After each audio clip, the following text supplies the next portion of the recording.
interesting. Norman, thank you. Let's talk more about the migrant situation. We can talk to Sajjad Karim, a Conservative MEP for North West England.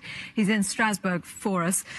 Well, what do you make of those comments by Nigel Farage in response to Jean-Claude Juncker's outlining the quota scheme, saying Europe must be mad to accept that quota scheme, send back the boats as the Australians have done?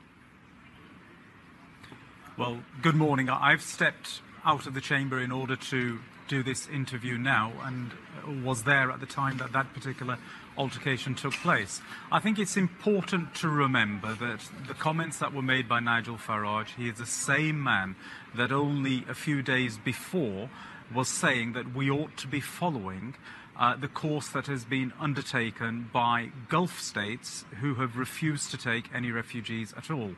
Now, this is a man who is trying to tell us that we should be taking our moral compass and guide from countries that still hang and flog people, that do not allow women to drive cars on roads in their countries either.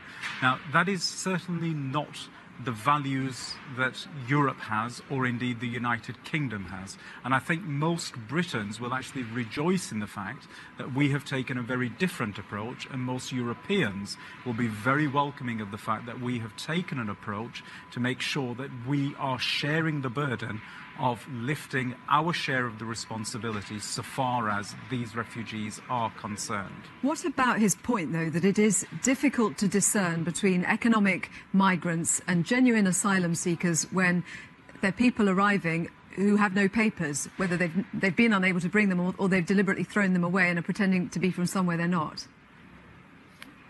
Well, this is something that we have to have processes in place in order to ensure that we can carry out a distinguishing exercise between those who are genuine refugees and those that may be coming as economic migrants.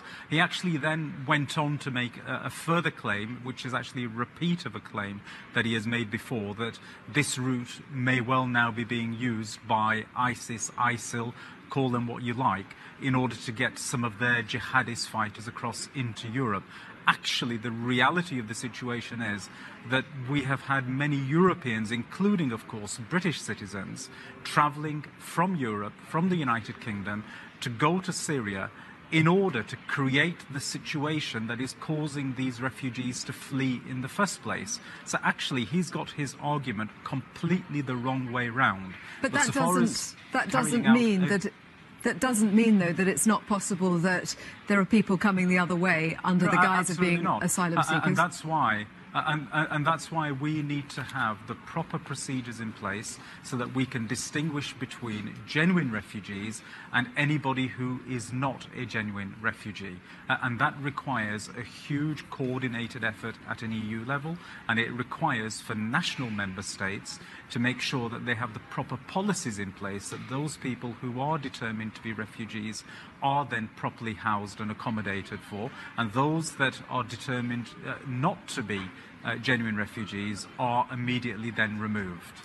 The Hungarian Prime Minister says actually EU quotas makes no sense because it's impossible to stop people moving around within Europe wherever they want to go once they have come and settled here. When you've got Germany saying there is no limit to the number of people it will accept, what is the potential for that? Well, this is why there needs to be proper coordination at EU level before you have a management of that coordination at a nation-state level.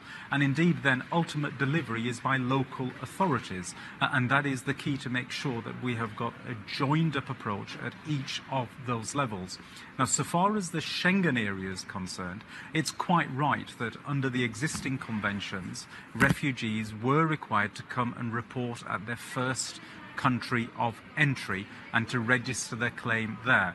Now, bearing in mind the huge numbers, the influx that there has been, that has been unrealistic in practical terms, and that's why that has fallen by the wayside. And may I just say, yes, in February 2012, I visited Lebanon and a Syrian refugee camp, and even at that stage there was overcrowding, and it was clear that people could not stay there for any length of time. Therefore, it does not surprise me that so many people are opting to come to Europe rather than to go to those camps in neighbouring countries. You did say, though, that you think it's important that there is EU coordination and that there's a joined-up approach and nations don't act unilaterally. Are you therefore saying that it is wrong for Germany to say that there is no limit to the number of refugees it will accept, and saying potentially it'll take in 800,000 this year?